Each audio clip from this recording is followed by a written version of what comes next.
Who are you and what do you do? Nav. Uh, I'm an artist, and for paying bills, I work with a bank here in Toronto.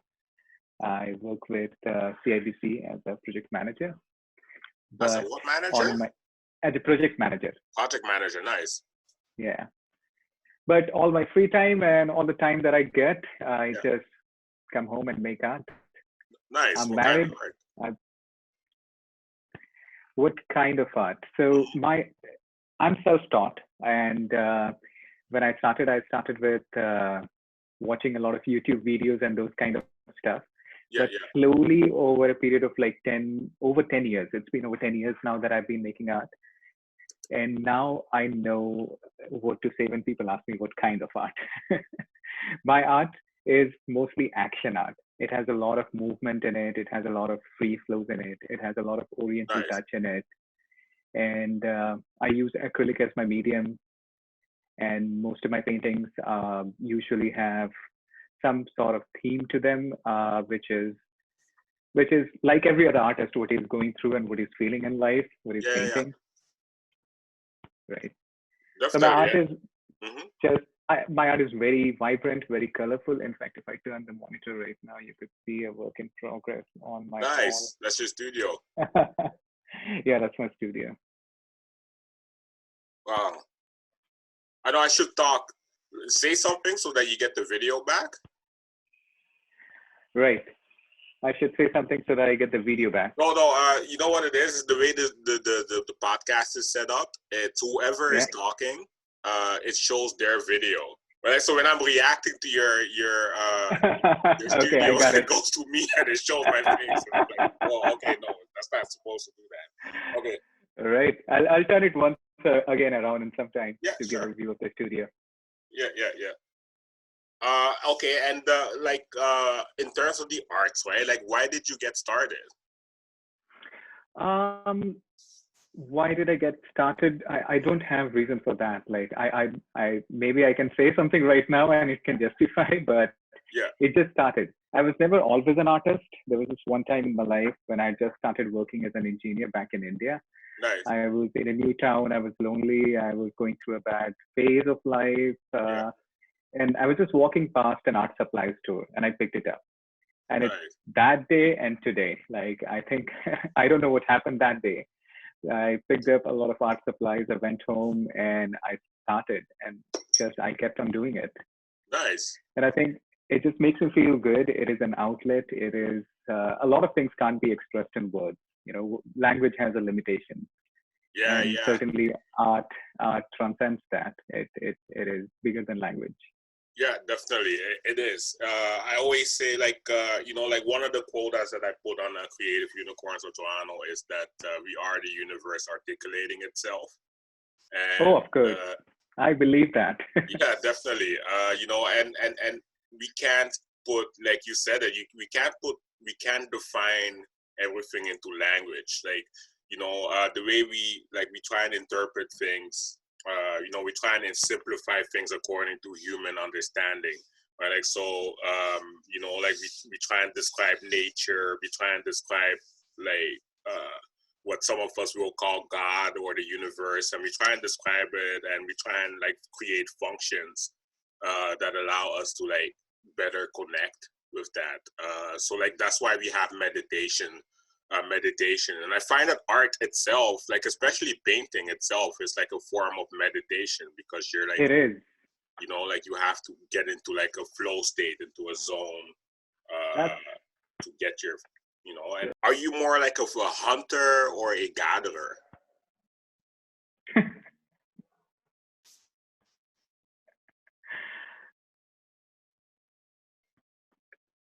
I think I'm more of a gatherer. Yeah. I don't think I'm more of a hunter. I Okay. think I'm a Okay. gatherer. Like so, you gather, like in life, I guess you gather all your product or everything that you need to have. I'm a big empath, so I just draw people's energy and everything, like ideas. In fact, Yeah. if I spend enough time with them, I even start subconsciously mimicking their behavior. Yeah. So I definitely am a gatherer. Whatever I know right now is just gathered from as bits and pieces from other people. Yeah. And even if I look at art, we tend to think that this is original, this is completely mine, but everything is sparked by something else. Yeah, definitely. And we somehow lose the trail of where, how much can we trace going back to something specific. But I think all of us are gatherers in that sense. I do acknowledge that I'm a gatherer first. Nice. Plus, I've And never hunted so far. yeah.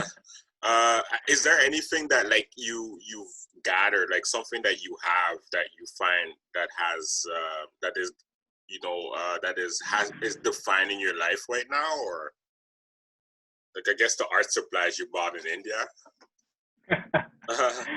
No, that was a long time ago. Even though I do have a couple of tubes which are from like almost 8 years ago. I don't know how they're still there on my shelf, but I do Yeah. have those. I as a gatherer, I would turn this around and I'll show you this deck of spray paints there. Oh no way. And Yeah. this is pure gathering because I seldom use those, but I always keep them handy. Yeah. And Yeah. sometimes it's just when I'm trying to do something, when I'm trying to make something, having these things gathered around just there, Yeah. that makes a lot of difference because that just sparks creativity. Like, okay, instead of doing this, I could just use this medium or do it with a spray paint or something like that. Definitely. That looks dope. That looks dope. It adds to the character of your studio, but it also like I find that sometimes items like I'm kind of like a gatherer myself. Like I find items. Like I found this. Oh, that way. Yeah. Right. Well, no. I Well, I'm a I gatherer in a different sense, right? Like we gather in different ways. Like I also have art stuff there that I hardly use. But what I found though is that a lot of these items, it's almost like a calling, right? Like the way I find, like there's always a story behind every item that I found, and it's always so weird. It's like I'm walking somewhere random and I'm just doing my own thing, and then all of a sudden there's this box, or there's this painting or whatever, like the unicorn painting in the back. Right, like all of yeah. a sudden it was just like there's a painting there, and I'm like, what is this? And I go towards it, and it's a unicorn, right? And yeah, I find that a lot of these items, they call you, like it's almost like they the other way around, like they've called you or something like that, right? Like it's a calling. Like I guess is I that part of being an artist, or what are your thoughts on it? I think it is a part of being an artist. I've never seen an artist who does not have a messy studio, and by messy I mean he has so many things in his studio that he has gathered. Yeah. I can't even begin to say. Yeah. Even right now that you've mentioned that, I'm just looking around. I have so many just random things around, and they're there because somehow at some point of time they spoke to me. Somehow at some point of time I just like them, even though I might not have given them another look in the last 6 months, but they Yeah. need to be there and they need to be around. Yeah, definitely. Yeah, definitely. They make up the studio. Like I have similar. Mine's is kind of like a little bit more messier, so I'm not gonna I'm not gonna swing the camera around. But like there are a lot of things in here that I've gathered, like empty frames, stones that I have. Like even more like on here, just like I found this. What is that? It's horses, but can you? I can see it. Yeah. It's a translucent material. Horses. Is it glass? Nice. Now I can see Yeah. it. Yeah, definitely. So like I found like, and I don't know what since ever I started creative unicorns, it's like horses are just showing up everywhere. So I don't know. I don't know. I guess it's the universe. Again, it comes back the universe articulating itself. It's a matter of you're doing things, but the universe in reverse is also doing things. So whatever you're thinking of, like it just gets to you. It's what comes to you eventually. And like, I know it would sound strange Mm-hmm. because right now we're just talking about it, but all Yeah. my paintings are are somehow around this theme, are somehow around this idea. Yeah, But I yeah. have a lot of abstract pieces, and people ask me like, "What are you trying to express here? What are you trying to show by this piece?" And it is the same connection. My last painting's name is Flow, Flow, nice. and we just talked about the flow state, Yeah, and it's all about how you can just be in a flow, be in a state, go around doing the same strokes over and over again, and achieve something which draws people in. mm-hmm. Yeah, So it's funny that you say, because how every artist has some kind of philosophy behind his art and what is thought about before making that piece. And most of the time, mine is around the same idea that the universe gives you only as much energy as you give to it, and everything comes back. definitely. What is your website? I'll go to it right now. It's the arthippo.com. Art Hippo. That's my artist name. Hippo. Yeah, The Art Hippo. the Art Hippo. Oops. Yeah. Hippo.com. HIPPO. .com. Okay, and you said your art is it is about that. It's about the flow state. A lot of it is about the flow state. Yeah, yeah. This is my latest piece. It's called Live Light Toronto. Nice. That's beautiful. The Art Hippo. Right, and here's all your art. This is also a part of the flow. Yeah, yeah, yeah. Definitely, that one definitely is. Like you can see the infinity, the universe, and it's just happening. Like I like that. Like a lot of artists that I've been seeing is they've been presenting their abstract work, and a lot of it has been on the spiritual side. And you can tell that it is on the spiritual side because every time, like there's so much depth to it, right? There's so much, like, it can look busy, but it's not busy. It has a tranquility to it. It's like a controlled level of chaos that is happening. Controlled chaos. This whole series that I did last year, it's called the Chaos series, and Chaos City. Okay.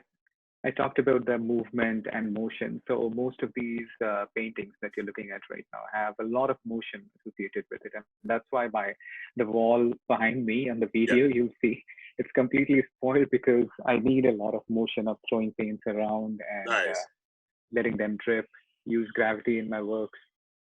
Yeah, yeah. Oh, wow. This is like a star, like an exploding star. Maybe it's a like black hole just pulling things in. Yeah. Yeah, yeah. This painting is called The Eye of the Storm. The Eye of the Storm. Wow. That's beautiful. Like about the Eye of the Storm, it's like we gotta be that in life. It's hard sometimes, but like we're required to just kind of be the eye of the storm while the chaos, be within ourselves, like be in control while everything is going into chaos around us. Yeah. Yeah. And right now it's more true than ever. Like right now, everyone, since the isolation and COVID-19 breakout and everything, you could see people literally react to chaos in real time. Yeah, definitely. That's the beauty of the internet, I guess. Now, describe what about you said you kind of like your whole thing, like it's about motion, and a lot of your art you create through motion. Like, is there more behind your creative process? So I've recently started launching videos of my whole creative process and my YouTube channel. I'm trying to put in videos there with every new painting that I'm making. Starting this year. My creative process is very broken. It takes days and days for me to make a painting. Some of my paintings go over like a couple of months. They start from somewhere, they end somewhere else, because it's a dialogue which mostly goes on within me, and I would like to believe that it's a dialogue between me and the canvas in front of me that keeps going on. motion definitely is a big part of it. As you can see, like I like to drip paints, I like to throw paints, I like to still keep a structure inherent in the painting, so you can find out the structure, you can see what stands out. For example, there's no structure in the one that you're displaying right now, Yeah. but in this one there's still the same kind of motion, the same kind of Yeah. throwness that is there, but a part of the portion of the painting also has some structure to it to give an idea of a controlled chaos, like you said, Yeah. Yeah. a process which has not been completely mapped out since the beginning. A lot Mhm. of times I don't quite know what I'm going to paint. It's an idea in my head, Yeah. and as days go on passing, that idea keeps coming more and more to the canvas. Yeah. Like it becomes stronger in your head. Like it starts out small and then it becomes stronger and then eventually it just explodes onto the canvas. Is that what you're Oh explaining? yeah, that's exactly how it happens. Sometimes it would just be at the edge for a month, like it just Yeah. needs one more session for me to paint, but it's kept there in the side of my studio for a month. I Yeah. need to get that explosion again for me to go to that painting and finish it off. Nice. That's beautiful. And you can tell, like it's, like you can tell there is a lot of conversation that happens in your head, and then and obviously that's what these paintings are translating. It's every, and I guess it's like what you're absorbing as an artist around you. Yeah, So, wow. So even this, like, see, um, it's so tranquil. It's so mellow, right? But there's still motion happening. Like you yeah, can see the spirits pretty much. I'm What glad was you your like thought them. process behind this one? Yeah. This one was actually a commission made for someone who wanted it for their wife's birthday, but they wanted to highlight the importance of kid in their life. Like he wanted to tell her how grateful both of them are to have that kid in their life. Yeah. So they commissioned this piece. It's Beautiful. uh it's I guess 3 feet by 6 feet, 4 feet by By six six, feet. yeah. Nice. Yeah. Yeah, I can see. A I can lot of my definitely. Mm-hmm. a lot of my work is all does also revolve around the same theme of nature and that oriental feel to it, that we are Yeah. part of the same thing, same entity. If you go to the last painting and even this one, Mm-hmm. trees are a big part of my paintings, and I can show you something that I've been working on, and it's kept on the side right now. Yeah. It also has a huge tree inside it. Yeah. Do you want to see it? Yeah. Sure. Give me a second.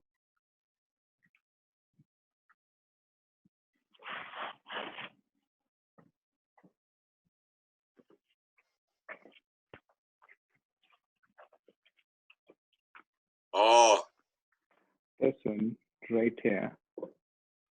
This is a tree reaching out, and it's just like this for almost a month.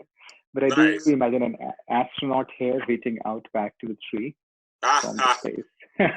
Yeah. Like he's found nature from the universe. Like I Yeah, love that. I yeah. love that background. That's so beautiful. Thank you. It's like a blue sky, blue sunshine, but a blue sky. No, it's fascinating to see what artists have been bringing to the table for these podcasts. I originally thought that these podcasts would be like 10 minutes to 20 minutes episodes, right? Like, so the whole goal was to like bunch up every artist that I interviewed for the week into one single podcast. But now they're turning out to be like 1 hour long. Like I think one of them was like about 2 hours, right? Like, and we just spoke about so many things in that interview. And so like I had to actually adjust that workflow in the sense that like I can't, if I were to bunch all of you together, I wouldn't be doing the individual justice. Like you do need, like your art is so beautiful that it needs to take the time. Like the person, like I think that the audience listening to these podcasts or following Creative UTO need to be able to take their time to take in all the information that is being distributed in these podcasts. And like I your hear you. information is so beautiful. Well done, February 20th. And are you using WordPress, right? No, the site is on Wix. Vix. Oh, nice. Yeah, the site is on Wix. And the current exhibit that you see over there, it's a cafe in Scarborough and Kensington at the intersection. It's called the Savory Grounds Cafe. All of my paintings right now are Yeah. in the cafe. So it's like a solo exhibition in the cafe. But Yeah. unfortunately, since I put them up there, the virus broke out, and even I haven't been back there. No worries, no worries. I'm pretty sure. I hope they'll be able to extend your stay.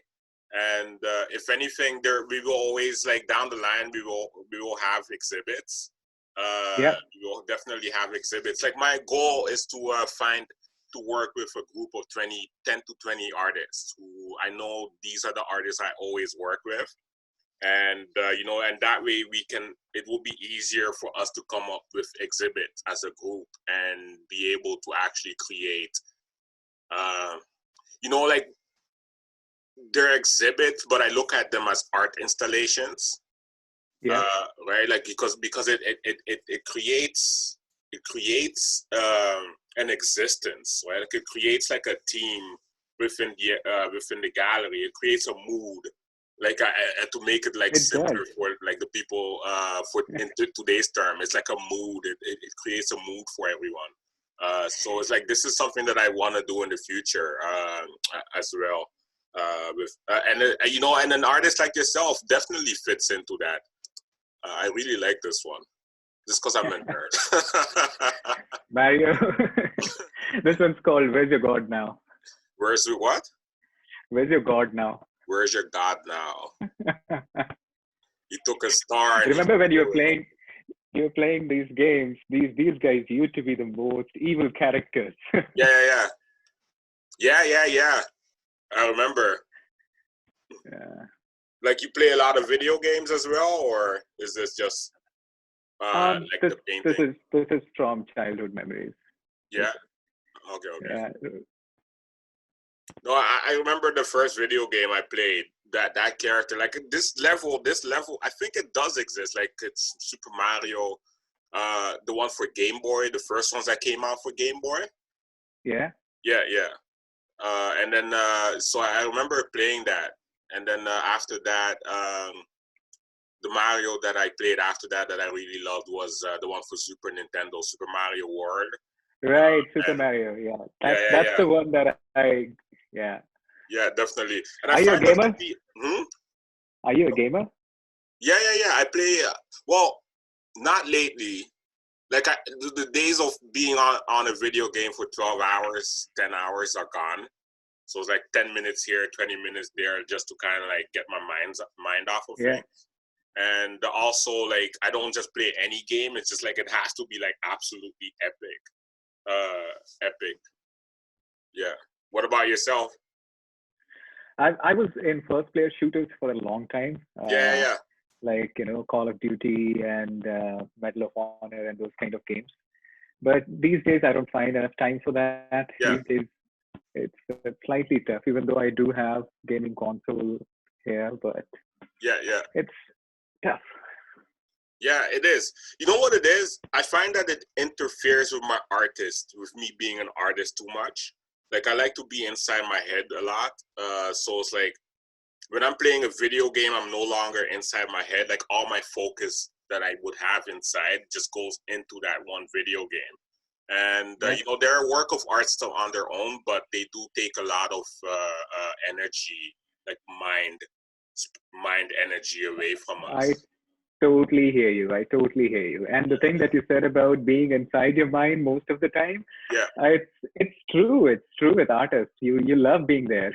Yeah, definitely. Like, I love being there. I love studying. Like, it's like, you start to study, you read a lot more, and eventually it gets you to a flow state. And, like, just because you're in a flow state doesn't mean you have to create, but sometimes the flow state can go towards something that will eventually lead to creation itself of Yep. something, you know. Yeah. Okay, and who is, like, when you're making your art, right? Like, who is it for? Like, why is your art important? I think all of my paintings do have a story behind it and a Hmm. philosophy behind it. This one that is on the screen is called "Aren't We All Going to the Same Place?" Yeah. And it's it's the stories that I usually exhibit on my Instagram page, as well as whenever I compile a YouTube video Hmm. where I talk about these things, that we all of us are connected at some level, Yeah. whether Yeah. we know it or not, whether we agree to it or not, or like whether we know it or not, frankly. Hmm. But the thing is, art does have the power to transcend beyond words, and there are a lot of things that we want to say to each other that cannot be said in words. Yeah. And Yeah. that's where my art comes in. My audience, when I think of it, like I have a lot of fans and quite some followers on Instagram, and everyone loves to see the art. Everyone loves to see the process Yeah. or the stories behind it. But if you look at people who want to understand more of the meaning of life, or just want to look at beauty, not look at any specific form of art, I Hmm. would say that's the kind of that's the group of people who are attracted towards my art the most. Nice. And But if you like, ask me who do I make it for, hmm, sorry, yeah, yeah, yeah. Who do you make it for? I make it for myself. Oh, nice. Right. Like a lot of my art just keeps sitting in a storage or somewhere, Yeah, yeah, because yeah. I work full time, and then whatever is the time remaining, I make art. I'm married. I have my family and everything. So Nice. there's hardly much time left to go out and interact as much as it is required to sell art in a real world, in a face-to-face physical scenario. Yeah, yeah, So that way, I just keep on making it. I keep on storing it. I have a big storage compartment, yeah, yeah, yeah. and I have everything chronologically arranged, marked, and taped over there. Wow. Sometimes for big exhibitions, I would take out those paintings, I would Yeah, stripe them, I would like exhibit them, and then bring them back. yeah, yeah, yeah. That's beautiful. And do you do like a lot of exhibitions with your art? So I've been working with a couple of folks here in Toronto. Hmm. I'm not sure if you know Artusiasm. Artusiasm was a gallery whose physical location shut down last year, Okay. but they still are operating virtually by lending real estate from different places and then organizing exhibitions. So I Okay. work Okay. very closely. I used to work very closely with them. Even now, I'm very much engaged with them. Yeah. But and I'm trying to think of what other places. I haven't done any solos yet. Hmm. Mostly logistic issues. Right now, this was my first solo in Savory Coffee Co, where all the paintings are right now. Okay. But other than that, I would say on an average in a year, I go for around 4 to 5 exhibitions. 5 exhibitions. Okay. Okay. Yeah. And like, as a what do you look for when you're doing an exhibition? What do you look for? What is it that you look? Yeah, what do you look for as an artist? As an artist, I look for the crowd which is coming in, Yeah. and how much of that crowd has just dropped in because they were just passing by, or how much of them have come in because they like something or Hmm. they want to be there. I Yeah. love Yeah. the interaction which I have with people whenever an exhibition is there. Okay. Okay. I Beautiful. look for spaces where everything can be arranged in a way which is pleasing. Hmm. That makes sense. Definitely. Uh, yeah. And But since you mhm. since you're more experienced in it, you tell me what should I be looking for when I go for an exhibition or when someone approaches me for exhibition. uh, you know, like, okay, well, for me, when I'm creating an exhibition, one of the big things that I look for is interaction.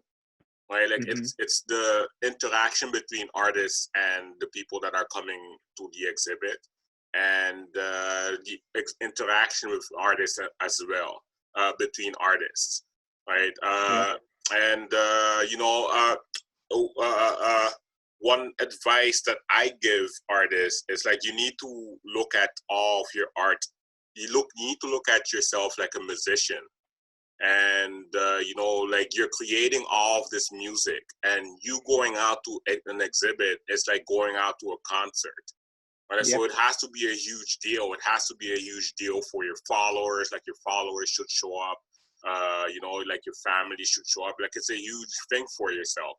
And on that day, you are pretty much presenting a album worth of work. Like you create you're a body of work. Like you're presenting like music to that audience. Except that as an artist, you have like the art is it's like the art that you create to me is more powerful than music. It's more powerful than a TV or a movie, because the person gets in front of it and they get to interpret, or they get to connect on it based on, like they put their own self into it, and it makes it more personal to them, and therefore it's something that they will remember more than just like just going to a movie or music, because it is more personal to them. Definitely. Yeah, Very well said. yeah. Definitely. So yeah, that's for me, interaction is important. And I also find, like, from my perspective also, is like I would like the return on investment for artists, Yeah. like on different level, in the short term and also in the long run. Right, like, so in the short term, people are buying art at the exhibit, but in the long run, the person has, take, or the artist has collected the person's email, and that person keeps checking out their new work, and maybe a year from now, maybe 2 years from now, that person ends up buying a work of art. And to me, these are like, these connections. Like, connection is like, to simplify, yeah, connection. Connection is, Connection. to me, the most important part of the Definitely. exhibit. Mm-hmm. And so what is the hardest part of being an artist? Maintaining two different lives.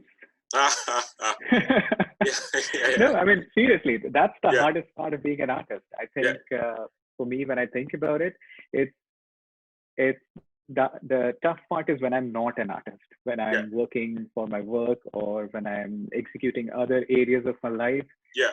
And because just being an artist, even being a part-time artist, is a full-time job. Mm-hmm. And I'm sure you can believe, like, you can agree to it. There's Yeah, so definitely. much that goes on in just being an artist. It's not just painting. You have to put yourself out there. You have to catalog. You have to organize. You have to make sure that you're reaching to your audience and all of Mm-hmm. that. It's time consuming in itself. The Yeah, tough part of definitely. being an artist is definitely being split as being an artist as well as being someone else. Yeah. Yeah, definitely. That is definitely something I relate to. That's like, and I keep saying it, the same thing. Like, it comes up, it keeps coming up.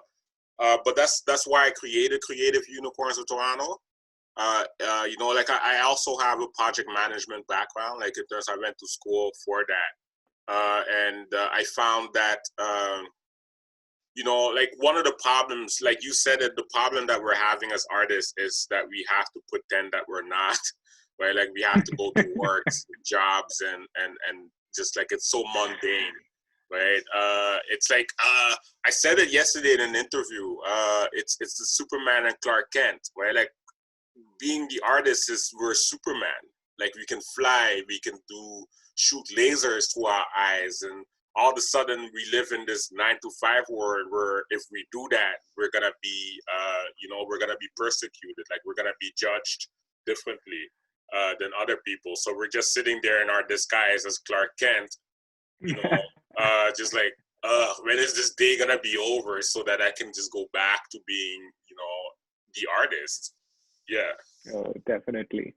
Mm-hmm. What do you think is the biggest struggle in being an artist? And I'm sure that you're talking to different artists. What is the common theme? Uh, It's pretty much that. It's you know, it's we live the world we live in is 9 to 5, and therefore we are forced to conform to living a 9 to 5 world. However, as artists, art is abstract, and it's not 9 to 5. Sometimes you can sit there for days on end just to create a 10-minute masterpiece, right? Sometimes, you know, like, and people don't take that sitting down for days on end. They underestimate like how important it is to being an artist of our caliber, right? It's you know, and so when you have a 9 to 5, you don't have that luxury anymore. It's taken away from you, and you don't have that freedom anymore. And you know, it goes back to why you know, I wanted to create a collaborative incubator for creative entrepreneurs, is so that we can actually you know, use principles of project management to create projects that would make us money. And because we're making the money, it allows us the freedom to be artists and be more open, so that we can actually focus on our work. But yeah, it's the same thing. I think it's hard for all of us. It's just like time management.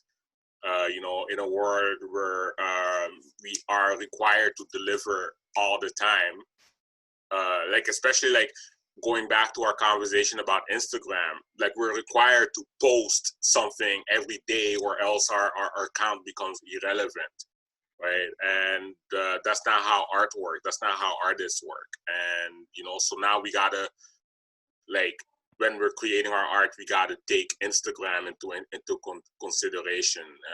You know, we got to take Facebook into consideration. Whereas, you know, we should be more free to work on our own pace, basically.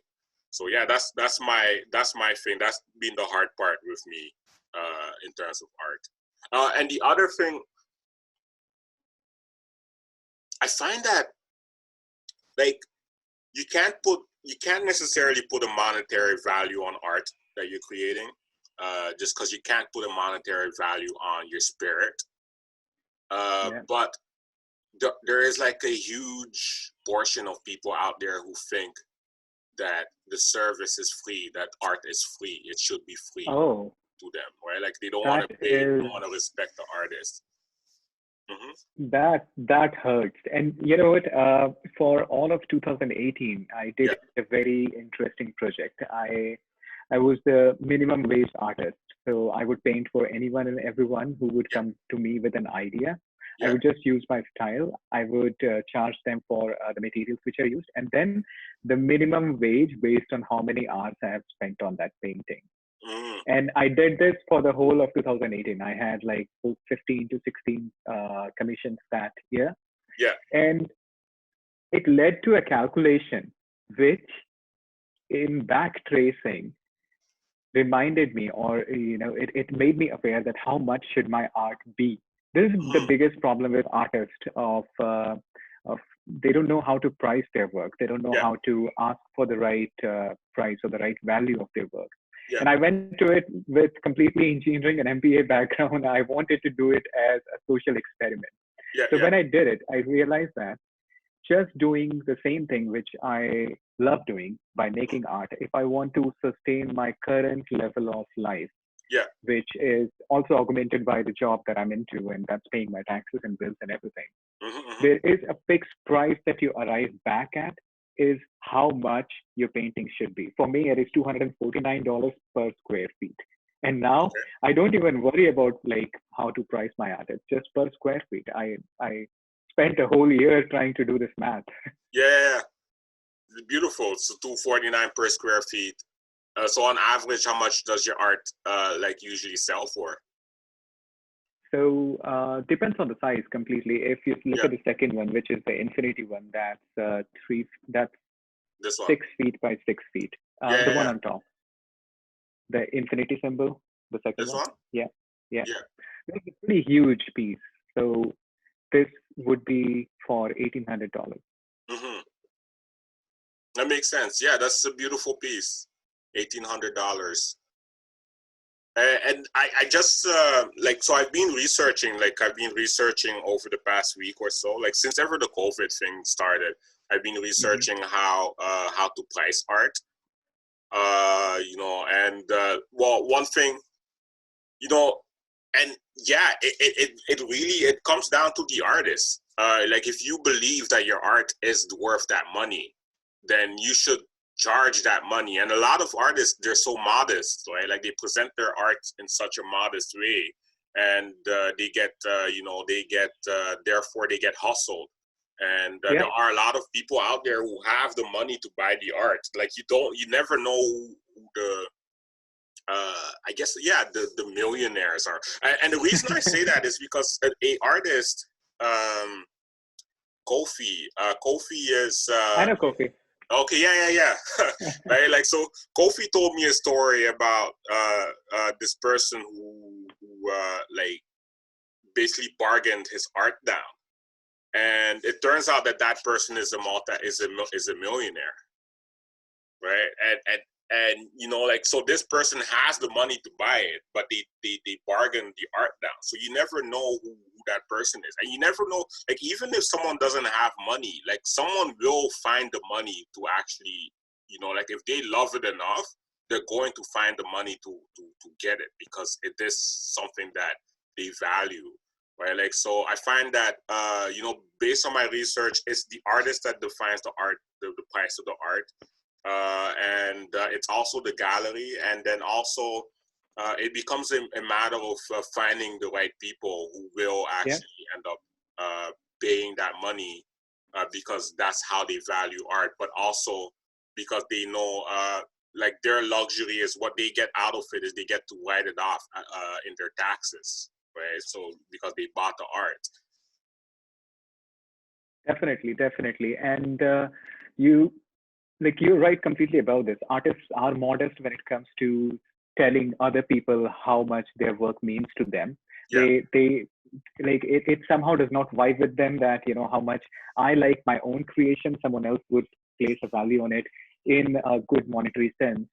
Hmm. But that's why I think most of the artists in their initial phases or initial part of the career they get discouraged because they don't get to find those right venues which is the right Yeah. motivation for them.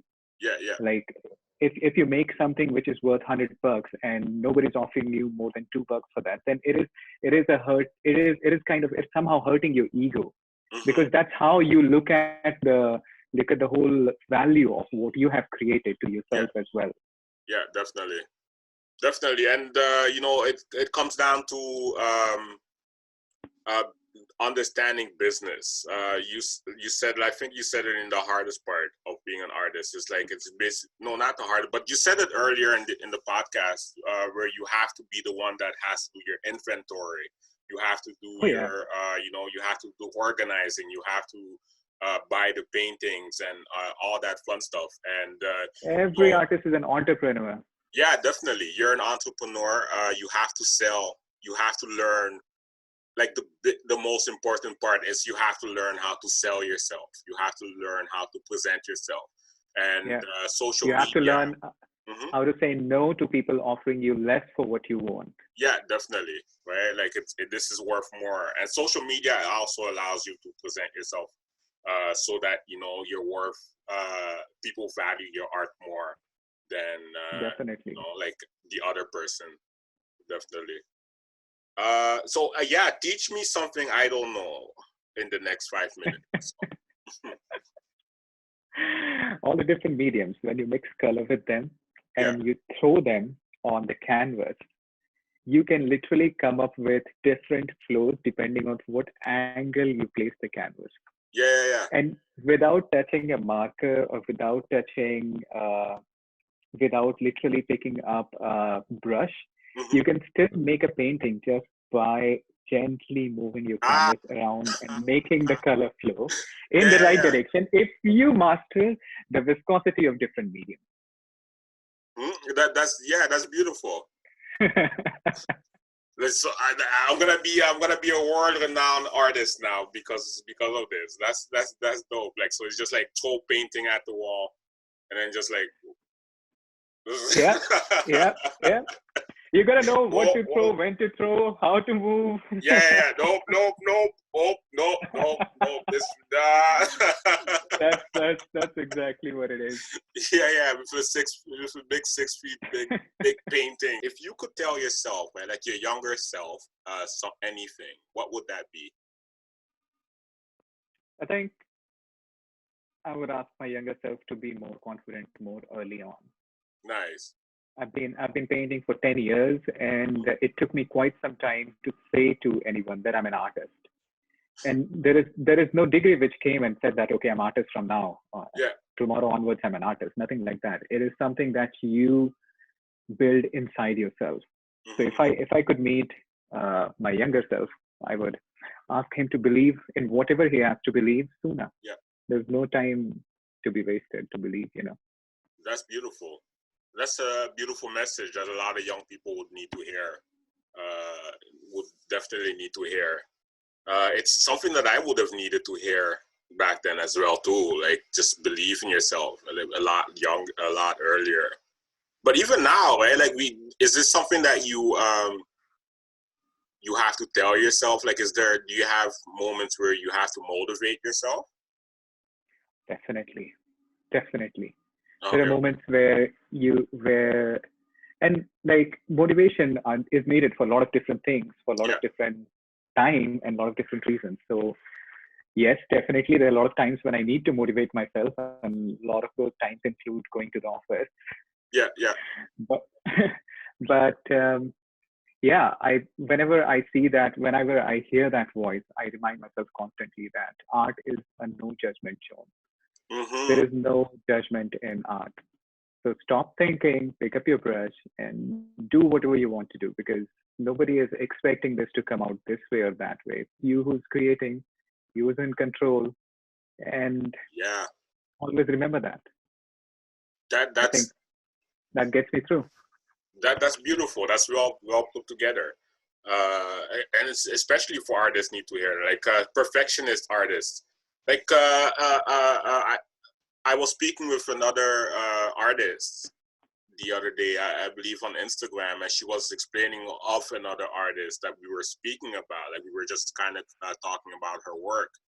And one of the things that she had said was that she needs to show her work more. And she does.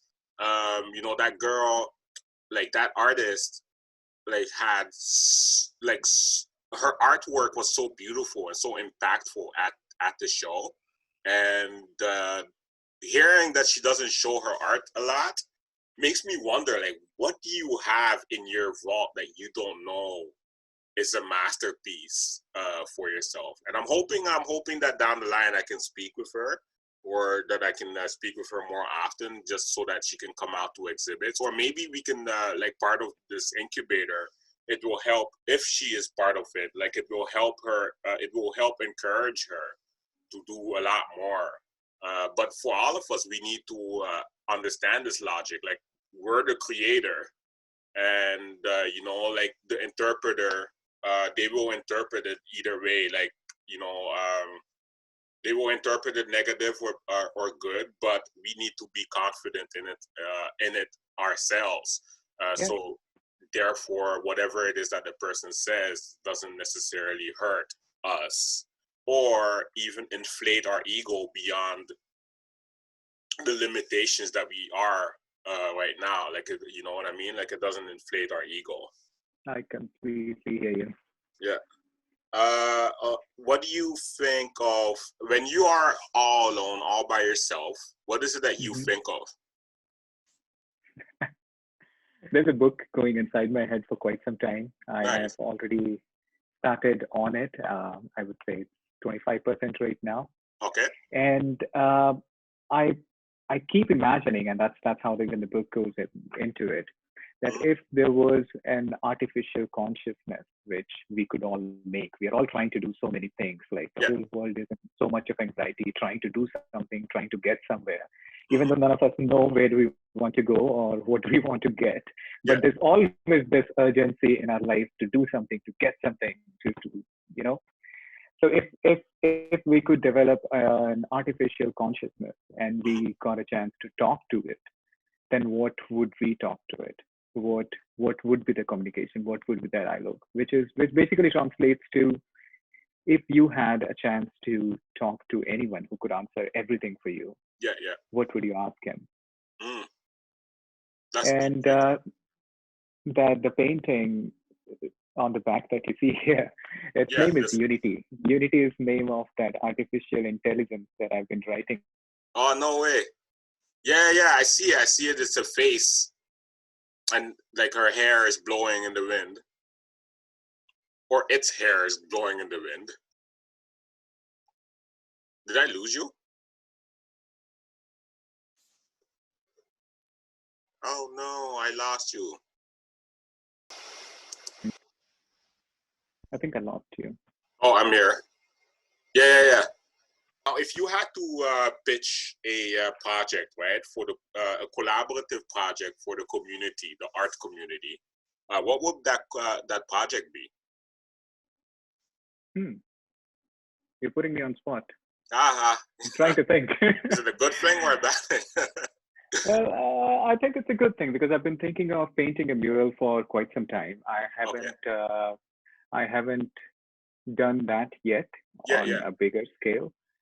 And right now, as this lockdown continues, I really want, and this is just something going in my head, Mm-hmm. I really want to paint bright things, paint vibrant things, Yeah. Yeah. and you've seen my style, something like this, on multi-story buildings where when people come out of this isolation, they can see that the world is more beautiful than they left it before everyone went in. Yeah. That would be beautiful. Yeah. Yeah.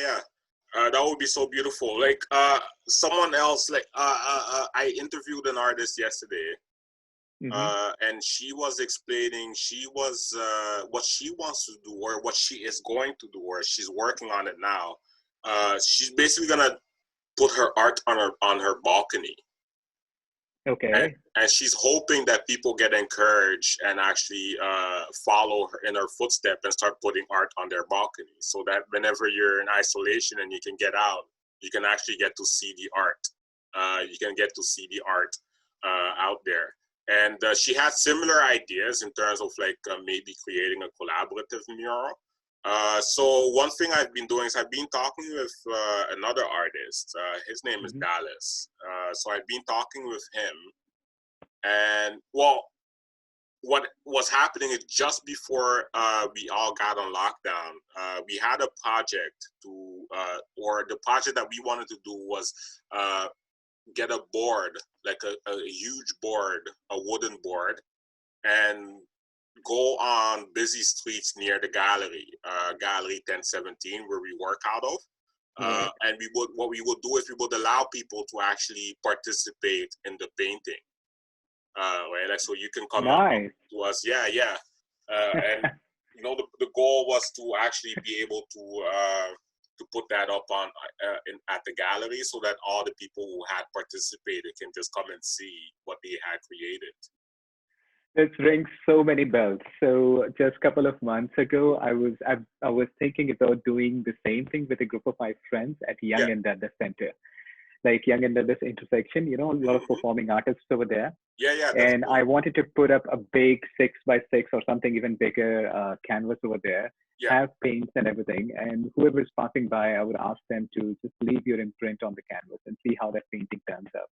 Beautiful. That's beautiful. Like, yeah, and the reason why I brought that up is because as soon as you were explaining what you were explaining this,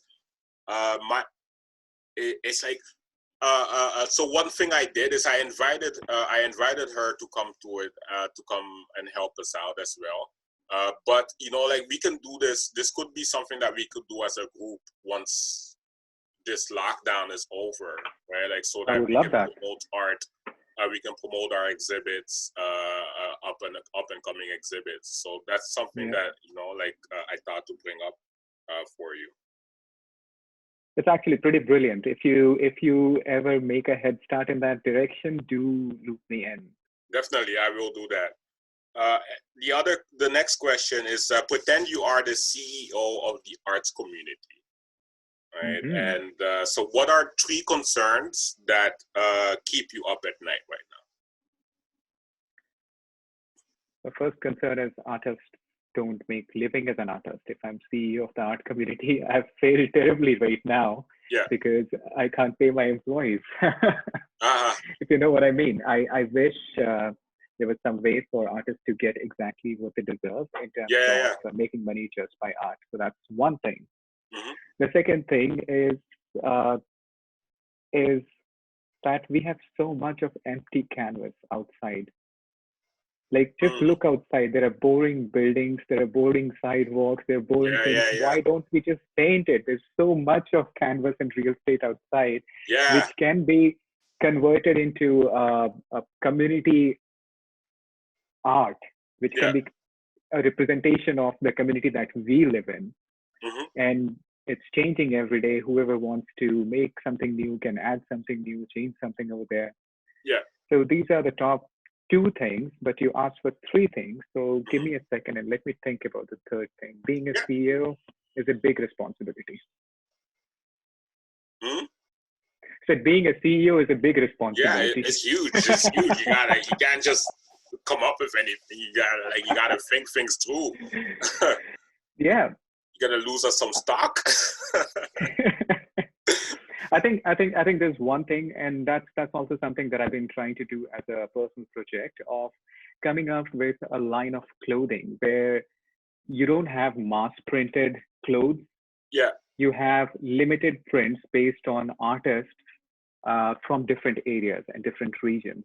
Nice. So that does a couple of things. First, not everyone is going to purchase, or not everyone is even going to be able to afford that art piece that the artist puts out there. But some people would still be interested in getting a limited edition, let's say limited edition jackets or something, which are imprinted with that. And by limited edition, if you keep the quality really up and really high, most of the things that I see as an art merchandise are drop shipping, or, you know, it's a very basic kind of material that artists are able to put out because they don't have that whole supply chain mapped out. But if you take a Lululemon and print one of my chaos on that Lululemon leggings, then it would look kick-ass, and that makes it a limited edition. And that puts it in the bracket of people who can afford it and still cannot afford the art. Yeah, definitely. That's definitely. It's funny you mentioned that. Like it is the merchandising strategy that we have, and drop shipping is something that I've looked at too. And it's weird, like, cause it's a thin line between like how authentic do we make the art and how limited do we make the art. So it's something that I've been researching. But t-shirts for sure, like t-shirts, you can have like print 50 t-shirts, like a lot of your art on here, like 50 t-shirts with just like you know, like I'm seeing the one with the dog right here, like the universe 50 of these, right? This is the cosmic dog. This is the cosmic dog. He knows everything, but he just doesn't want to play the game. Cosmo the dog. He travels through universes. That's dope. Like I actually am moving the paint. Can you I don't know what you can see, but yeah. No, definitely. Like and that's kind of like, so one thing. So the funnel is, let's establish the podcast, and let's get a lot of people to start watching these podcasts. And you know, like, because we're doing that, a lot of these people that are coming out here, they're gonna want to buy merchandise, or you know, and you know, we can catch that crowd based on impulse buys, as opposed to, you know, with the original, where they have to think a little bit they have to think things through a little bit more. Like they have to think, Yeah. where are they gonna put it up? You know, can they even transport it at home? But a T-shirt, it's just like, wow, I bought a T-shirt, I'm gonna wear it, I'm gonna be the coolest person on the block for a moment because I'm the only one that has it, you know. I And know. my Instagram picture will look cool because nobody has this one particular thing. So like that's a dope idea. Like, and this is definitely something that we're researching at Creative UTO to kind of see how we can get artists artwork on merchandise so that they can make revenue on it as well. Completely. We can get in touch about this after the interview is over, but Yeah. looks like we have a lot that we can talk about. Yeah, definitely. There's a lot to speak about. We do have our merchandising strategy. So I'll quickly go to the Creative UTO website. Mm-hmm. And and that was the whole point of why I ended up choosing this format for these podcasts. It was just like kind of like, so it allows us to kind of browse and exchange ideas. Camille's interview, he brought up someone, like, I forgot the person's name, but he has an extremely long name. That's what I do remember. And it's just like, it allows us to just kind of go quickly online and look up the information. But on the Creative UTO website,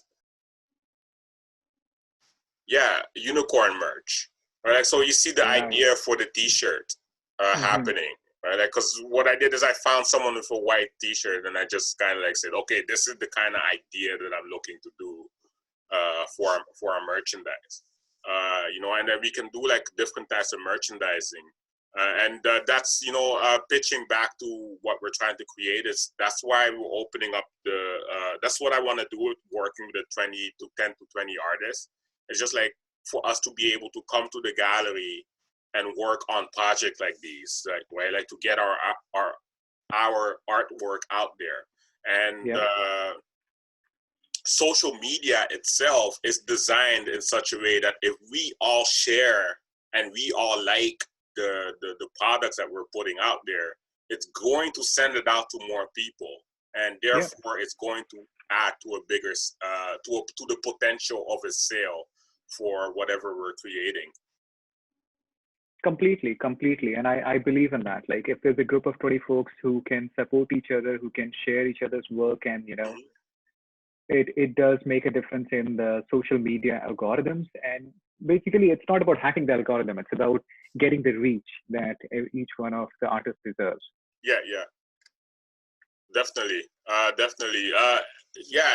Like art needs to be out there. Like we need to find better avenues of getting it out there, but we need to find it in such a way that we don't lose our soul. Like that, like you mentioned drop shipping, and I find that at that point there's a disconnect, but it's also the solution to a large amount of people placing orders. So that's something that comes down the line. But at the same time, it's like, having or maybe even this podcast itself, we can do more, different formats where artists are able to present who they are as people, so that, it gives, it enriches the work that they present out there. And people are more likely to buy because, they like the artist, they like the work that they're putting out there. And it's revenue for everyone, basically. Definitely. Thank you so much, CEO. You are definitely going to get my vote. Thank you. So why is art, why is it important, and why is creativity important to the community? To the community. That's the only thing that keeps us alive. Like in everyday scenario, we often overlook it, we forget about it. But look, right now, people are not going to be stepping outside. Who is saving them? It's the artist, it's the writers, it's the poets, it's the people who make videos. Art is the soul of the community. Everything else that we do is just to justify it. Art is the soul of the community. That's Roll credits. Roll credits. We're done for the day. Let's end on this note. In terms of before we close the interview, do you have any anything that you would like to promote? Anything that you have coming up? Where can people find your artwork? Just stay connected to me on Instagram, and I would love to promote my YouTube channel right now. I'm working a lot on the YouTube channel. So if somewhere you can add that link, and I'll do that, please comment, subscribe. I'll do that right there. And you know what? When all of this is over, I'm going to meet you in person, and I'm glad that I got this FaceTime with you. Yeah. I'm a very introverted and a shy person, so it really means to me that I've connected with you online right now. That I'll meet you when the summer is over. Yeah, for sure. When we're off lockdown, let's sit down for a coffee. Let's talk. Totally. Let's talk. Let's see.